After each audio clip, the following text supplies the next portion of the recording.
Jeff and Kira, episode 46. Hi, Geoff. Hi, Kira. Hey, happy International Men's Day. It is International Men's Day today, isn't it? Yes. Did I, you know that it was International Men's Day? Or, I was, I did not hear about that until I saw it in your queue and you had posted about it, and I saw you I post did. about it, and I was like, oh yeah, it is International Men's Day. Now, what is that? What does that mean? It's just like is it like what happened? What's the just a day to Look, celebrate guys, or how does that work? everybody gets a blowjob. I mean, No, like what is International Men's Day mean? What's the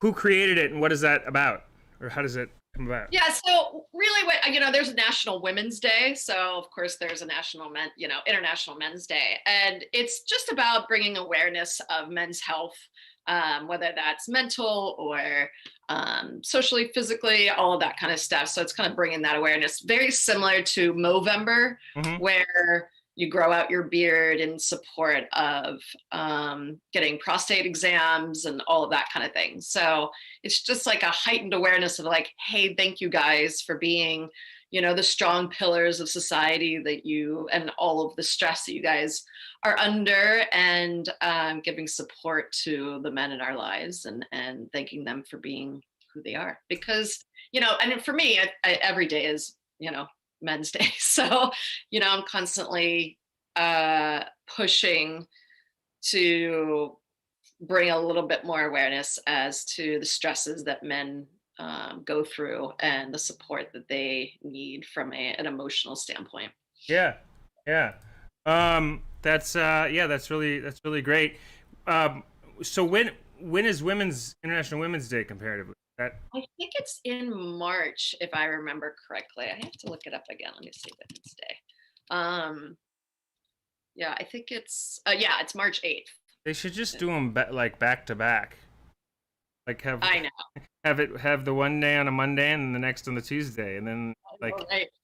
Like, why make it? I think they wanted to make Men's Day inside November in order to coincide with Movember. with COVID. Yeah, So that makes sense. then, yeah, I don't know. Well, it's great nonetheless, and I know it plays into everything you're doing, etc. And I think it's great. So Geoff, when was the last time you went to the doctors for an annual, checkup? probably been a couple years. Probably been a couple years. Like I haven't. You mean just for like a routine physical? Yeah, I haven't. I need to go do that soon. I know. I know people. Some people do it once a year. Some people do it twice a year. Some once every 2 years. Some never. Never. It's probably a full range, but I do know that there's a wide range of when people get that done. How often do you Okay. go? Well, women, we're usually a little bit better with going to the doctors and getting, physicals, but that's part of Men's Day as well, as like a reminder of like, hey, you guys need to go and get, physicals done on a yearly basis at least. And then the older you get, you need to get prostate exams and colonoscopies, and really, pay attention to your health, one Hundred because, percent. prostate cancer and colon cancer is, a huge, unfortunately, amount of deaths each year because of it. So, and highly treatable when caught early. So, again, with Men's Day, it's more of a reminder of like, hey, call your doctor, make an appointment. That is, unless you're in Los Angeles and you're locked down. Which we are still. We've actually gone into some tighter restrictions recently. Well, first off, I want to say that we've got people like Johan and Vernon in the room here. So what's up, you guys? I Okay. see Vernon says to we need to get checked up. He says you don't want to end up like me, Jeff. Oh, well, I guess yeah. He says it's good to stay healthy, and um, Vernon, we wish you the best with everything. Um, but yes, we're locked down again out here, and I don't know when. I guess we went back into purple zone, um, which is the higher zone of. I think it's purple. Of like the ranking. Um, I wonder who and created the colors, like why purple is the higher one. You yeah, know, I wonder where the science, like I want to meet the person that created the color scheme of, because when I was there, there was no, we didn't have color. I think that's newer since I've been gone. And I just want to, and each state has their own like fun colors that they use. hmm It's interesting that LA or California decided on purple yeah, as being like the toughest, you know, restriction. You would think like a red or I don't know. yeah. I don't know what the reasoning was for their charts, but how is in Atlanta there? Is you guys restricted? No, I mean we're I don't know. I mean we wear masks to go into stores. Yeah. Masks are not mandated here. We're one of the few states where wearing a mask is not mandated. Um, Wait, it's not mandated. so like most stores. Oh, she wanted to be on camera. Hi. Um, yes, hi. Some stores will, have you wear a mask, but they're not going up to you and saying, "Where's your mask?" if you don't have it on. Most people wear it, and it depends on where you are in Georgia, but no one's walking outside and putting a mask on. Really?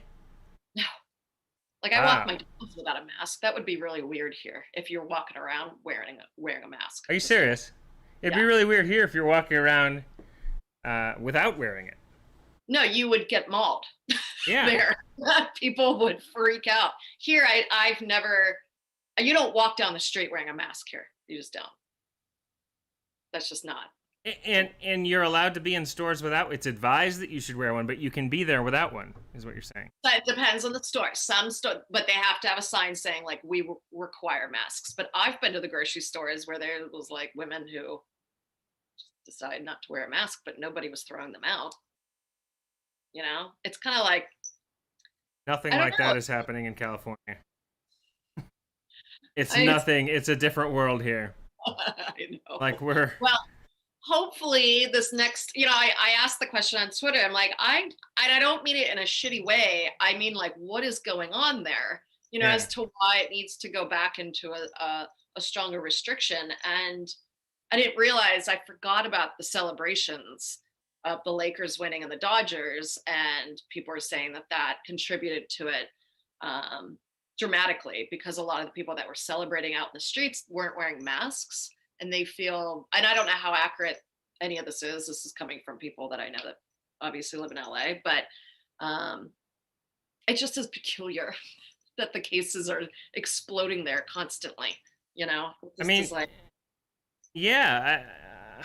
I think that it's that we've all been. Like I mean, I gave everybody heat from the Lakers winning to the Trump rallies to people celebrating Biden to everybody is we're all at guilt, and I don't really we're all just like pointing fingers at other people, and we all just kind of, in my belief, need to say, hey, we're all responsible for right. this, and what's happening is because of everybody, so instead of pointing, we like to point fingers at individual groups. We just need to try to encourage each other and to try to be better, because there's so many people at fault. But I also get that the restrictions vary location to location. Well, stay healthy, especially when you go back um, to St. Louis. So yeah, so before we get to the topic, let's talk about that for a second. So a lot of people aren't traveling for the holidays. A lot of people Well, are this not traveling. he just came out saying you shouldn't travel. So then, I mean, are people just canceling their plan? I mean, the CDC literally just came out with that like 2 days ago. It's like, hmm well, probably bought their flights already. I mean, It was a little late. It was a little yeah. late. But like there's some people that are like not knowing if they should travel or not. Now clearly in Atlanta, the thinking is probably people can travel. If they're hardly even strict about masks, I'm sure people are like, go be with your families do whatever. What is your view on this, real quick? Do you think that people should be with their families on Thanksgiving, or no? Um, I would never put myself um, in a position where I'm to judge someone and what they should do in their life. Hmm. And I've thought that about everything. Hmm. Who am I to tell you that you have to wear a mask? I Yeah. mean, whether or don't, I've always taken that view. Okay, hi. Wow. You Well, know, I will say to you that I fully agree, and that's how I view things. But I also think that people should see what people are saying as far as restrictions, like what the I think CDC is if you saying. feel comfortable traveling, then go travel with your family. You know what I mean? And I get that you have to look at a broader sense, like, hey, we're all in this together. We all need to stop the spread, which means we all need to we all need to have compromises in our lives, and that may mean not going to see your family. However, I'm not entirely sure everyone has that view of humanity that we are looking out for one another. The US is not exactly a country that was founded on the premise of like empathy and caring for one another. you Yeah. know, that's just Yeah. not that's not exactly what this country is about, unfortunately. Um, so as much as that sounds lovely where you are doing it for the greater good, I'm not sure that's enforceable. Yeah. So I agree with you 100%, and I think that everybody should know what's being said. I think that's the key, and then I think that people should make their own decisions. But what frustrates me about the whole thing is, for example, I let people know, hey, we need to be careful. These are the restrictions. These are what's happening. Vernon just said they slammed us down tighter than an oil drum on a shipping liner. Pretty funny. Um, so they, so they're locked down, Vernon. That's pretty funny.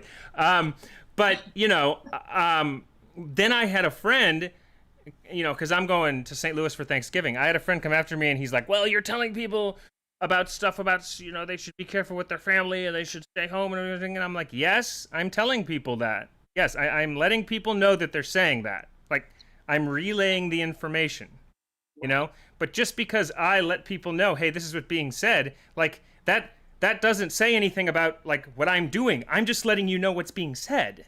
Right. Like there's a difference between that. So people don't understand, if I was the mayor of a city or something and I was enforcing the law, that's different. But me sitting in my apartment letting people know that on social media has no bearing on like what I'm doing. I'm just letting them know that information for their own good. And then everybody, including me, can make their decision.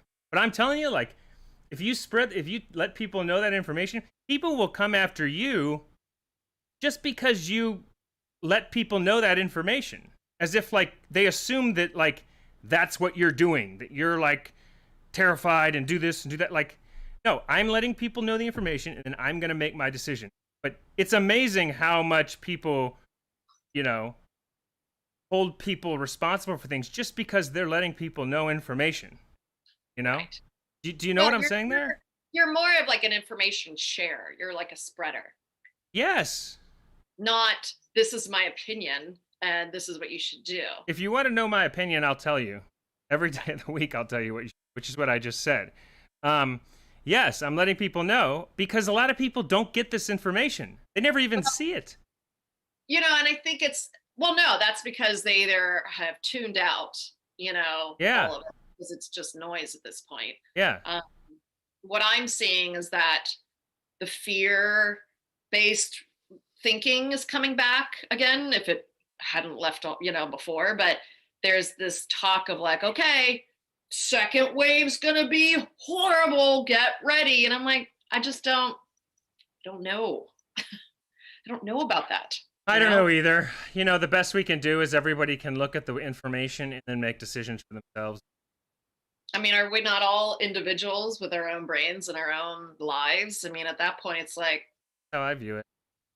I mean, I think people should travel if they feel comfortable, and um, but realize that there are consequences to the actions and decisions that you make in your life, and Should, if that goes for anything. should You people get tested before they travel?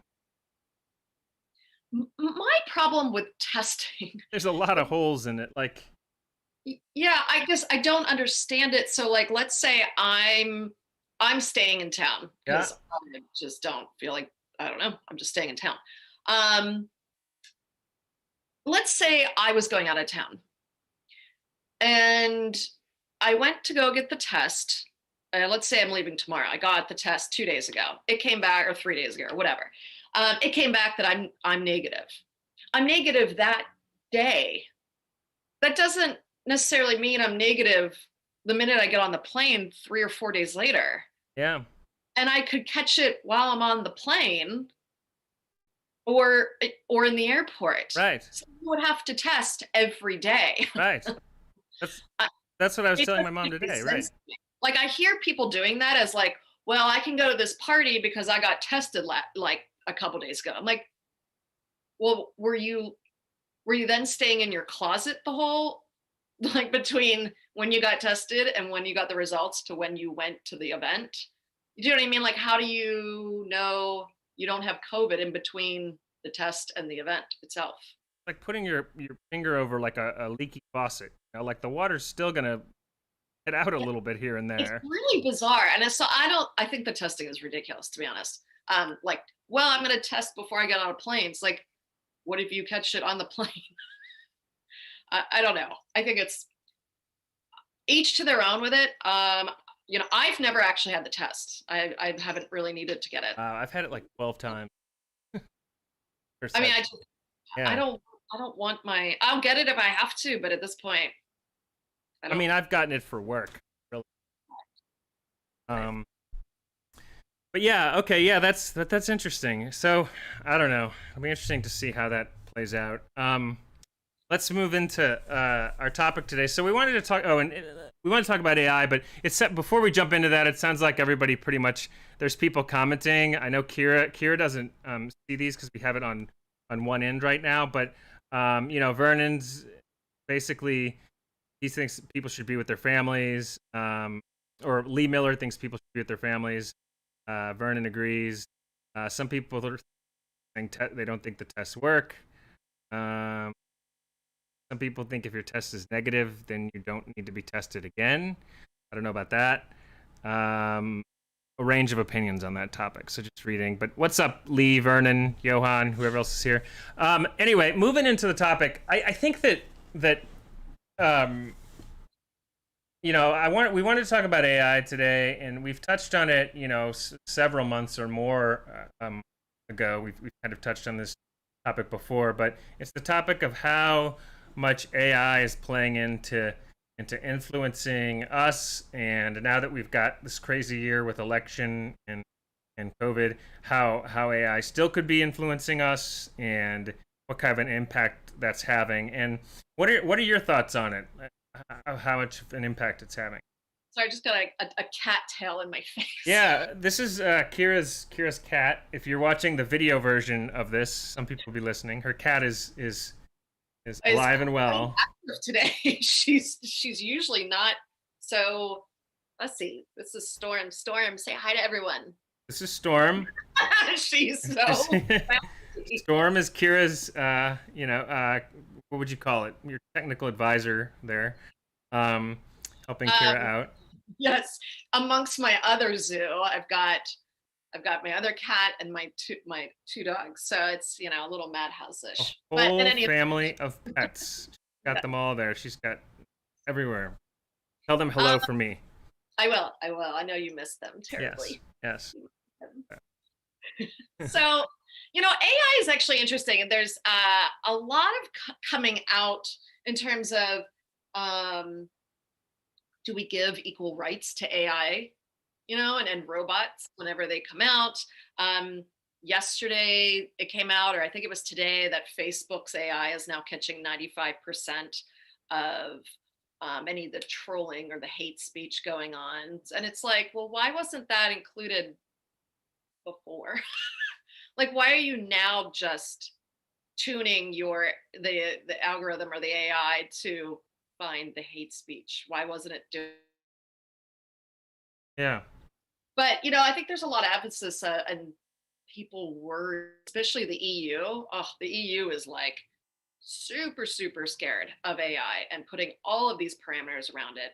But I think it's doing a disservice by looking only at the negative of AI, and I think it's warranted to look at the positive pieces that AI can do, Yeah. and the promising developments that are coming out to actually improve our lives and not just to like search and destroy.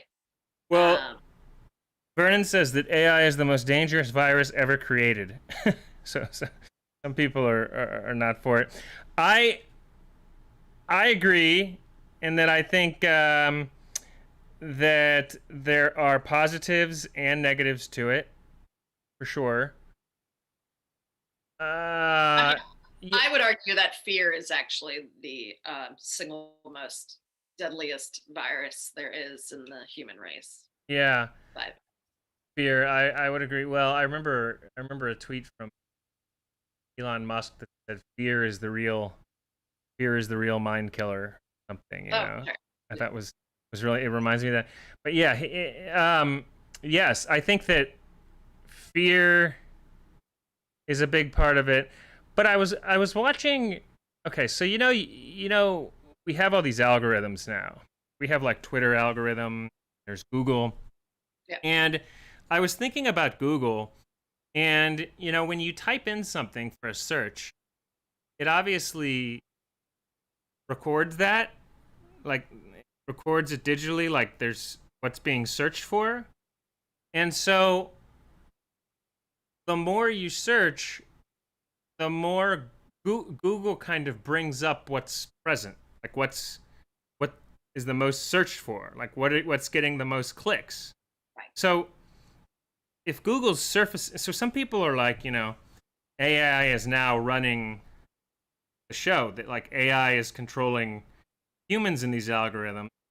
But I don't know if that's true, because I feel like everything that Google's surfacing, for example, is everything that Google is surfacing is stuff that we put in there. So it's responding to our searches. So everything it's showing is human led still. But some people think that that's AI led, and that there's this big bad, big bad group and everything. But I don't really see that, because at least unless they're doing something behind the scenes bad, which is quite possible, I see it as they've put the algorithm there, and they're like, okay, you guys run. So some people are like, why does this presidential candidate get so much exposure? Why does Trump get so much exposure? Why does Biden get so much exposure? Well, whatever's showing up on Google is what the most people are clicking. So if more CNN articles are showing up than, I don't know, what's one of those crazy, Breitbart or something, it's not because Google is stifling um, Breitbart. It's because CNN has a lot bigger audience than Breitbart. Does that?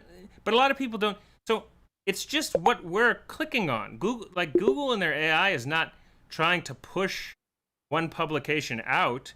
They still get their free reign. It's just a matter of how many people are going to that publication. And by the way, like Fox News gets a ton of viewing, but I mean Fox News is still. I mean they're the biggest. Their numbers. I mean it's out of control how big they are. But I see a lot of people complaining about the smaller conservative publications. It's not that Google, in my opinion, it's not that Google's trying to stifle you. It's that there's a smaller crowd looking at those. You don't hear about any left wing publications. I mean, you see them, but like the Huffington Post, which was just bought out by, I think, BuzzFeed today or something, Yeah.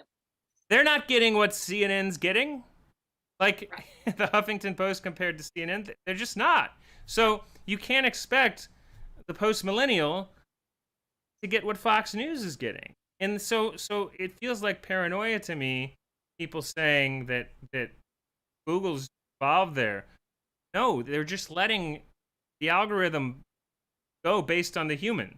That's my belief on it. Now, a lot of people, especially people who are more conservative, disagree with me on that. But I don't see it in the Google algorithm right now. I know that think there's bad stuff happening. That's very possible. But at least in that regard, I don't see it as far as AI. Well, and the other thing is, when you do a search term, it's learning your behavior. So then it'll learn next time, it'll give you a suggested rest of the search term, like, oh, it knows what you want now. Like for instance, I'll type in barbecue chicken recipes. And then maybe 20, I'll find my recipe and then I'll make, and then I'll do another search and I'll put in barbecue chicken recipe, and then it'll fill in time to cook, cook time, right, for me, because it'll know that I'll probably, that's what I'm looking for.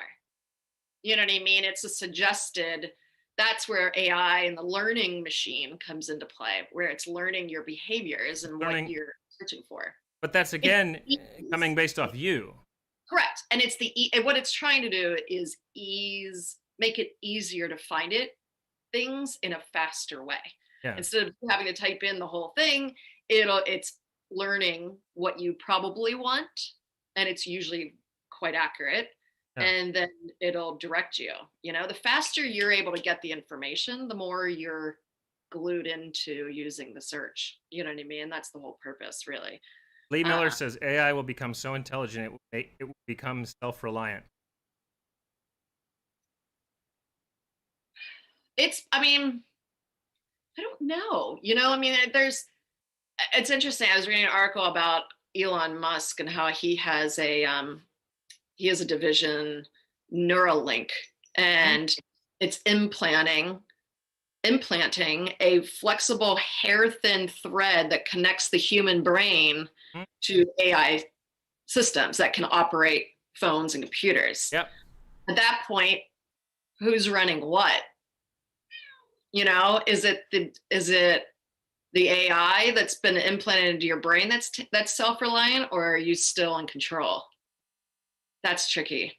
It's those types of things that are a little worrisome, because there's no regulation over any of that. And it's like, are we really at the point where we're implanting things into people's brains? Is that something that's like a good idea? I don't know.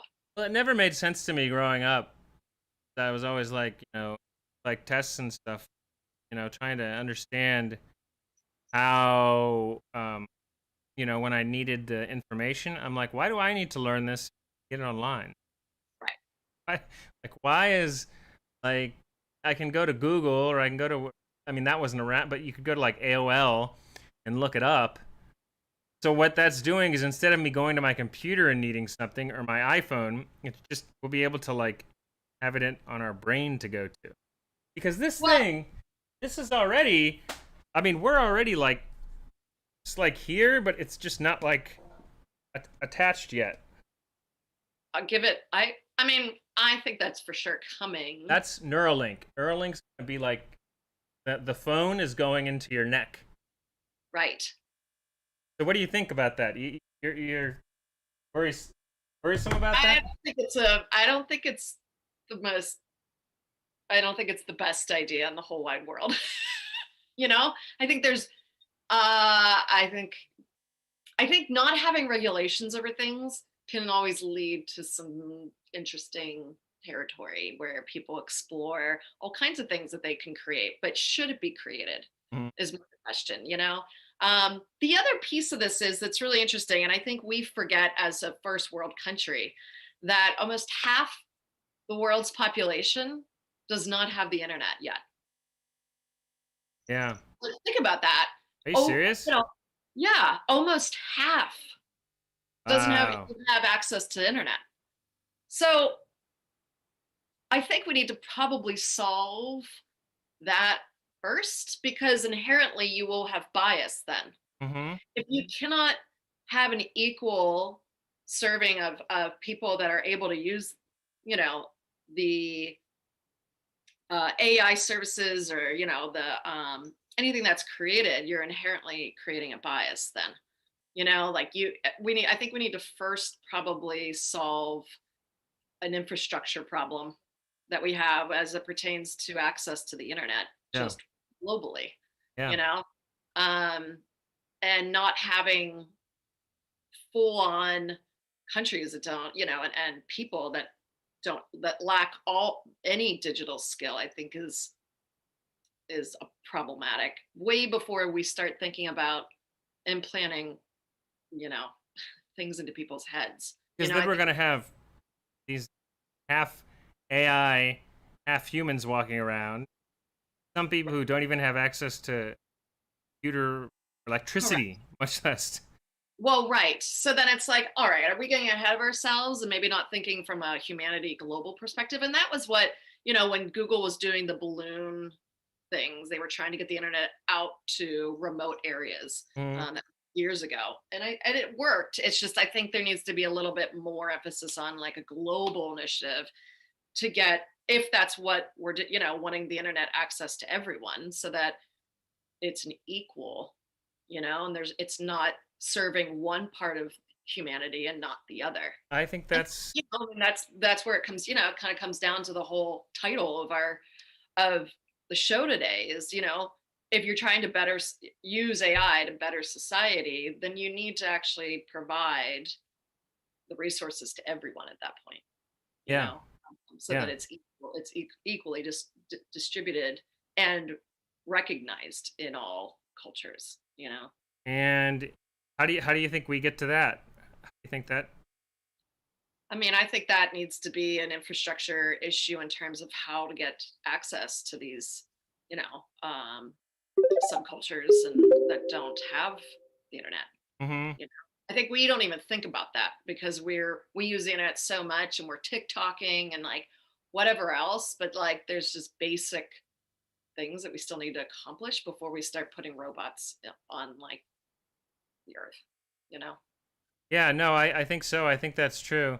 I don't really see, somebody says here, once AI is, Lee Miller says, once AI is connected to your human brain, you lose self-control. Vernon said there's no self if AI is connected to your brain. But I don't know. You probably agree with that. I don't get that. Like, it's just putting the phone is just at that point like on your brain. You still have control. Is the phone running you now? Is the phone in control now?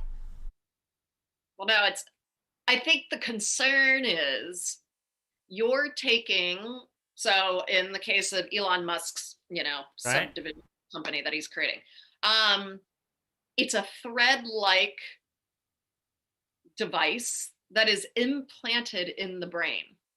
Now, that's never been done before. We don't implant things into our brain, except our own thoughts Right. and our experiences, right? Right. Here is a foreign object Right. that is being placed inside our brain, and we think we will still have control over it. Well, look, I'm skeptical about the whole putting an object in the brain thing. Okay, I think that's Like, I think Elon Musk needs to probably put his resources toward making sure that globally everyone has access to the internet, maybe first before we start implanting things into people's brains. Vernon That's says. my opinion, but Yeah, Vernon says this is drugs. This is your brain on drugs. Any questions? um, I always love that commercial. The and egg. You remember that? The cracking the egg. This is your brain. they do. Len loves Jesus. Does not like Elon Musk. Yeah, I remember that commercial. With the egg. This is your brain on drugs. Yeah, it's funny, Vernon. Yeah, though, I think that I don't know. I think there's a lot of work to be done, but I do think that I don't understand how are they connecting the thoughts to the phone? How does that work? I mean, I don't. But the other thing you have to worry about is now it's inside your body, and this goes with anything, a chip or any device. It's inside your body. Can it be hacked? Could your brain be hacked at that point? I mean, if simple apps on a phone and your phone can be hacked, is it possible that hackers can get that smart where they have then control over you Yeah. from inside out, you know? Do you think your brain cannot get hacked now? Um, Here's one of those. This is one of those questions, everybody, where Kira's her brain goes out of her I don't, skull. not as much as if there was a thread-like device in my brain. Do you think these algorithms aren't hacking our brains already by what we see and what we? I think we can be hyper vigilant, hyper aware of what we're reading. That's your self-awareness. Whereas if there's something implanted in my brain, I literally have no control whether or not that thing's going to be hacked or not. Whereas I could watch and decide what I want to watch and read and make my own distinctions. Whether or not the algorithm is trying to change my mind, it's being mindful of what it's doing, Yeah, being I think hyper aware of it. I think so. I agree with that. Chip would be a kind of a step up from that, but I think Like, it's a weird thing. Like, I have my birth control is an injection. I can feel it in my arm. oh And that's a weird thing, yeah like it stays in for years. So they inject this like whatever, and it's always been a really creepy thing where I'm like, who knows what the hell? Like, obviously it's birth control and like whatever, but it's an implant. It's birth implant, birth control implant in your arm. And it always creeped out my ex because it was like, who knows what is on that thing? And I'm like, okay, well, you can go down that rabbit hole of conspiracy. I don't want to go down there, right. but there are people that are like, I mean, I have an implant in my arm, and who knows what the fuck is actually, other than like making sure I don't get pregnant. But other than that, who knows what else is in it? Yeah, and Vernon says that's very well put, Kira, about everything. So he's letting you know the way you described it was well done. Thanks, Um, Vernon. yeah, so I agree with that. I just think that we also just need to be aware of how easily we're all influenced now, um, by everything. By algorithms, by the news, by what news we watch. So AI has, you know, some control in that regard already. Um, but the the issue is, and this is the big topic, is how much is the AI and the algorithm controlling versus how much is it just giving us what we want to see. Well, and that was always the purpose, of AI it wasn't to do harm. And I think we always kind of go that direction very easily now. I Yeah, think the paranoia kind of sits in, and we're like, oh, you're trying to do X, Y, and Z. And the ultimate goal of AI is not to do harm unless you're a company that is literally trying to hack into whatever. But generally speaking, it's to um, provide you the most customized view of the internet, because the internet's so enormous and there's so much stuff you can do and so much you can look at. The AI and algorithm and that type of thing helps design it around what you like and what you don't like, and excludes advertising that wouldn't make sense for you, et cetera, et cetera. Are there opportunities for these AIs to then be changed into changing the way we view the world and certain politicians, et cetera, et cetera? Absolutely. I mean, that's common knowledge now. I And think I there think that, already are. Yeah, oh yeah, for sure. The problem is now we don't trust it. We're like, wait a second, AI was super cool before, and now it's like, oh, well, I don't trust anything that comes out now. I don't trust the news online. I don't trust Twitter. I'm concerned that it's caused such a backlash of people being so paranoid of what it could do, is that they're not what they're getting rid of their Facebook pages, and they want to eject themselves away from this because they didn't realize that all of their data wasn't isn't their data. It's the company's data now. They Right. own you, you know? And that's something that's fair. I can't judge someone for being a little bit fearful of where things are heading and what they're doing, you Yeah. know? Yeah. I think that it's very depends on the company though. Like a second ago I was talking about Google's algorithm and how it gives back what we put in it. So I'm not seeing that I'm not seeing it as much with Google and with Twitter and with Facebook because I really do believe this, that they're giving the user what what they want to see. So whatever you're clicking on, it's giving you back. Like whatever you're engaging with, you're seeing more of. Like that's my belief. So it's human run. A lot of people disagree with that because there's a lot of people that think there's like the, you know, bad forces behind them trying to influence. I don't think it happens nearly as much with the social media as it does with the news organization. Because I think the news have their what they like more than and they try to influence based off that. Well, Everybody knows that now. to be honest, the news about BuzzFeed buying HuffPo Yeah. was not something I was real thrilled about today. Really? I mean,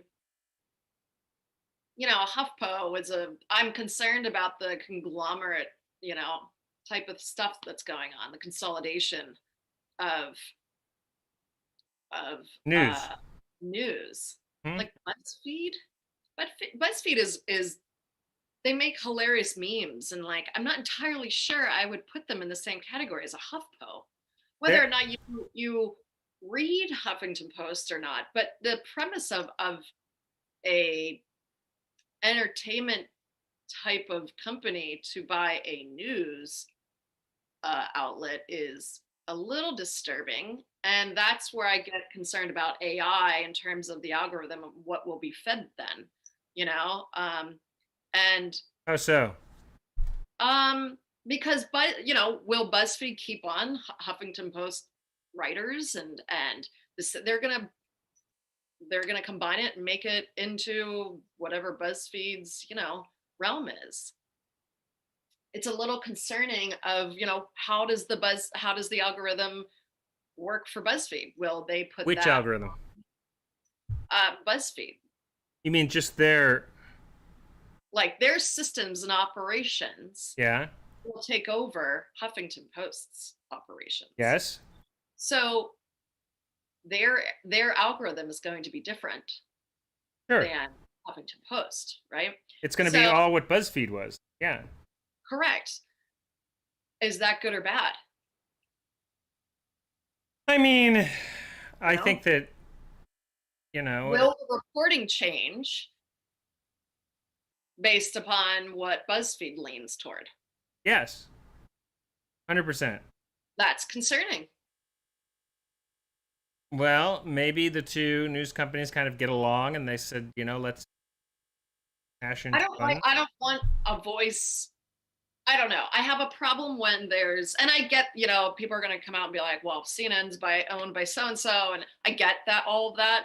It's just, it's hard to find a company these days that isn't bought by someone. Then, first AOL bought Huffington Post, Mm-hmm.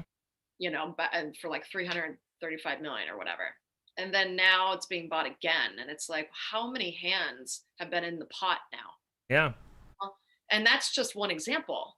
You could say that about lots of these companies. So when it comes to AI, what happens when Elon Musk sells his brain thread thing to another company?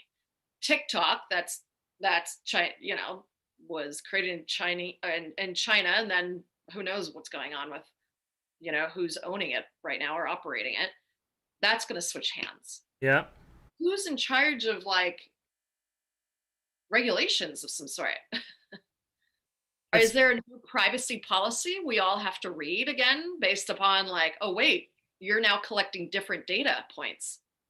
BuzzFeed collects different data points than Huffington Post. Now you're combining the two. Sure.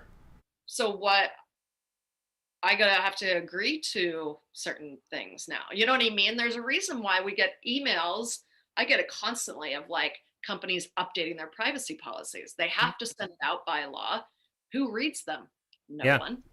We all agree to it, but we don't truly know what's going on in there, you know? I think that when a company buys, when a news organization buys another one out like they did, I think it's going to become, they're just going to become part of whatever BuzzFeed was now. I mean, I think what Huffington had before, they'll have influence and stuff, but it's ultimately going to be what BuzzFeed was. And BuzzFeed's, I mean, I tweet their stuff and such here and there. I think their social media, their name is really funny.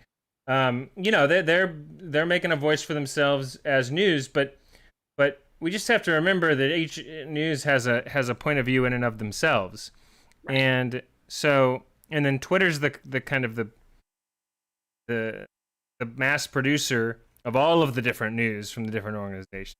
So we just have to remember to, and a couple people in the chat are bringing something up really important, which is Lee Miller says, keep everything human and don't change yourself,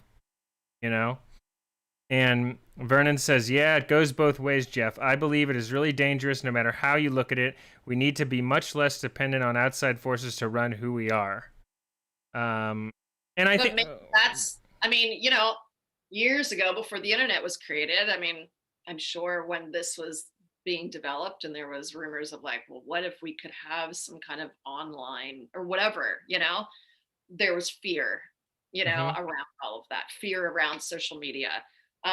Maybe it's something that we need to embrace because that is the future, whether we like it or not.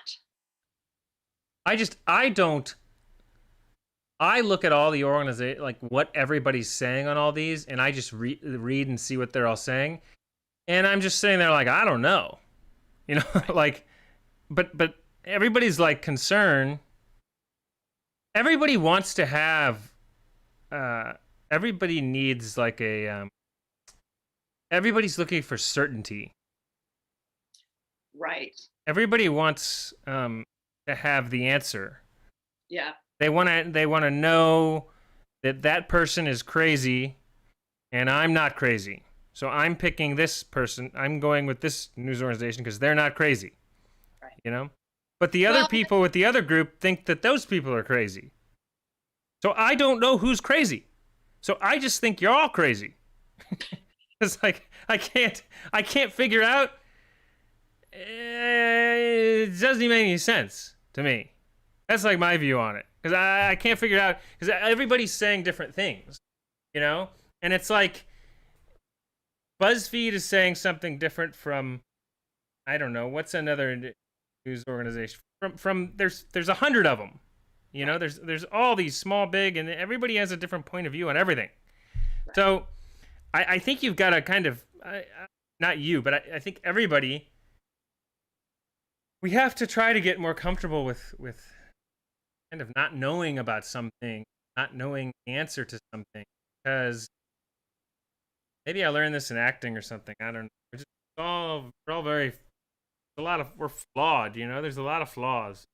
Well, I think the prominence of online, to your point earlier, where we can find an answer to anything in a split second, it drives us now insane when we don't have the answer. And it drives people insane. Because we're so used to being able to tell Google, like, I need the answer to this right now, and it just spits it out. Here's your fact. But when there's certain things that we can't know for certain, that drives us bonkers, because we're so used to getting facts that when there's something that is challenging our own reality, that causes us to be like fearful of what the uncertainty, when that's actually really a disguise in itself, because everything is uncertain. Google and all of this social media just make it seem like it's all true and fact-based, and it's not. It's all facade anyways. But the other problem with that, which back to like us kind of leading the wag the dog. It's like us leading the AI. Is the most like, and it all goes back to what you said earlier, which is fear. Okay, so the most clickable articles are the most, stimulating dopamine rushers, like fear based articles. Those are getting the most clicks because people are drawn to that. They want to see the crazy whatever's happening with whatever, with Trump or with that's clickable. And because of that, the most fear-based articles get the most clicks, and therefore the algorithm and the AI is like, "Oh, this is what the human wants. We'll give you more of this." So then the AI is like, "Okay, here's more of that. Here's more of that. Here's more of that." And we're then like clicking on it more, like there's more of that. There's more of that. It's like this cycle. And so AI is giving it back to us like, "Okay, here's more. Here's more." And then we're like, "More." And it's like, "Here's more. More, more, more, more, more." And so the fear stuff starts to become the reality because we're manifesting it through the AI. The AI is like a mechanism, and because we're so drawn to fear and that, it's just teaching us that it's mirroring us. It's holding the mirror. Twitter and social media is holding the mirror up to us. That's what AI is doing. Right. It's just a vehicle. And then it'll just deliver whatever we put into it. That's what I believe. Right. So if you put into a system, just like our brain is a computer. We tell it what programs we want it to run. So if we say, I'm so scared of COVID, I'm not going outside and I'm not going to travel because I think I'm going to, what if I get COVID and die? You're telling that's a program that your brain will just tack on, and it's not going to say, no, don't think that. It'll just run with that program of fear-based reality. Because you manifest, yes. Same with all of these social media. If you put in it, whatever you put into it, you get out of it. That's so right. I think to your point, it is an absolute reflection of your own view of reality, and it'll give back to you exactly. So if you're already an anxious person about the world and you're constantly putting into social media about fear, blah, or whatever it is, you're going to get that. It's bouncing back to you. And then you'll really see how scary the world is because it'll constantly be pushing that back to you. That's right. That's where you have to be in control and mindful of the things that you are consuming because you are changing your reality. Yeah. I mean, and that it warps people. I know people close to me that I just watched disintegrate into this fear-based type of thing because that's what they kept reading and absorbing into their brain. And they literally changed their own reality, and it was like self-prophesizing, or manifesting it. Your thoughts are so much more powerful than we give credit to. That's what creates our reality. That's right.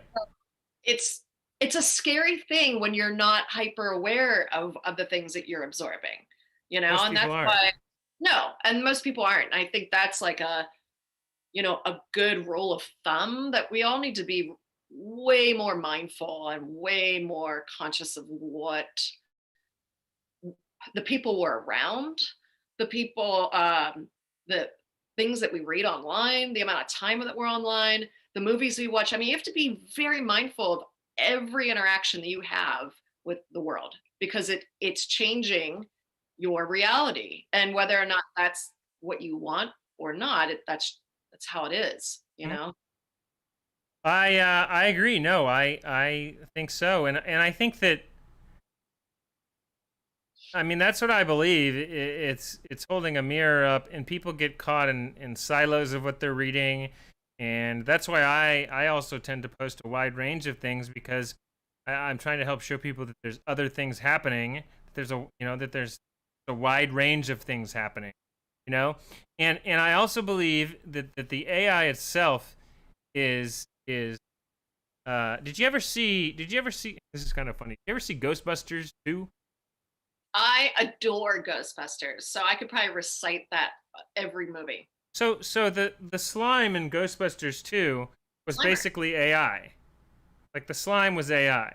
Because you remember the slime reacted to whatever, remember the emotion, like when he got mad, it would go like boom, boom. Like you would see it, and then like Dan Aykroyd was like, what? And then it would go like, when they would get mad, it was like boom, boom, boom, boom, boom. Right. In the toaster, when they like line the toaster and the toaster starts dancing to the music. That was AI. The slime in Ghostbusters 2. So Vernon, if you've seen Ghostbusters and Lee Miller, go watch Ghostbusters 2. The slime in the Statue of Liberty was AI because it all fed off of what? It fed off of human fear and Yeah. emotion, and it illustrated that. Geoff, And that's really quite brilliant. That's really well done. oh yeah, Like, because that is actually really a fascinating, uh, very intricate view of that movie and how you can compare it to AI. I love it, actually. Well done, sir. yeah. Thank you. And I tweeted it a few weeks ago. I don't think anybody noticed. I should retweet it. But but the slime was AI. It Right. totally was. And Feed off of the emotions and the thoughts that we have. And I think that's where it's like, do you blame the AI or the creators of AI? No, because you're in control of that, or you would hope so, of control of how you're using it, you know? Um, yeah, 100%. So we need to be. I think we could help ourselves by just being tuned to that. I know we need to wind down soon here, but I think that that's key is staying aware of how much it is really it wouldn't be a catalyst as much as it's AI is kind of a mechanism right. for our emotional system. What would you call that? Um, I've heard people say the word before. It starts with an L, but our emotional system, literally AI is just a like a mechanism that's reflecting that back. Right. And I think when we realize that, we'll be able to um, use it to our advantage for more positive things, as you say, instead of all this fear and negative. Um, Absolutely. I think it's again, I think constantly I'm pushing that people are much more mindful of their thoughts, because that's what generates your entire reality, whether you AI, whatever you type into Google. It's to your point, it's an absolute reflection back of how you're using that machine. It just is it's a total mirror of the things that are in your brain, and if that worries you of what you're reading, then that's what is actually the thoughts in your head. And it's up to you to change that program, not AI. It's not their fault. It's your brain that's putting it out there. So, yes, I love it. I think it's very well spoken, Geoff. there was a Look at river. you all on point today. Thanks. No, I mean there was a river of slime, like Yes. like a And like a they fall timeline. in. Yes, they fall in, and then they get up on the street and they start fighting each other because it's Yeah, all energy, like, gets you upset. And look at our world it right was now. previewing it. You see, and the ghosts were fear. Yes.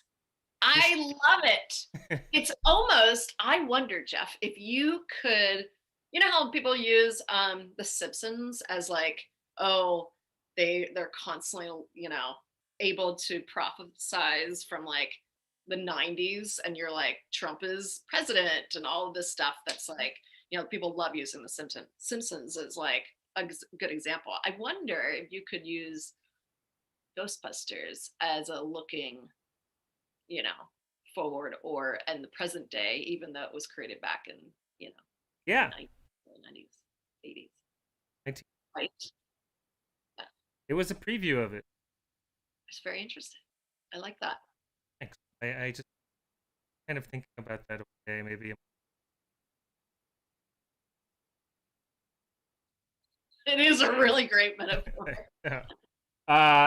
Well, we've gone on for an hour today, so this has been great. Well, have an amazing Thanksgiving. Don't catch the Rona. Wear a mask and all of that funness, and wash your hands. You too. You'll be in Atlanta? Yes, I'll be in Atlanta. I don't know. I have to say, I think I'm gonna go on a hike and then go out for drinks later in the evening. So Nice. Because things are open, and just kind of go out and have fun and not get the Rona. Nobody has time to get the Rona. Nobody's got time. And we'll be back 2 weeks from today. Let's do 2:00 again if that works for you. And we'll keep them. I think this is our time slot now, so we'll go with that. 2 weeks from today, 2 p.m. We'll have another exciting topic. Awesome. Happy Thanksgiving. Have a very safe and happy holiday to everyone, and to you and to your family and friends. And we will see you guys in a couple weeks.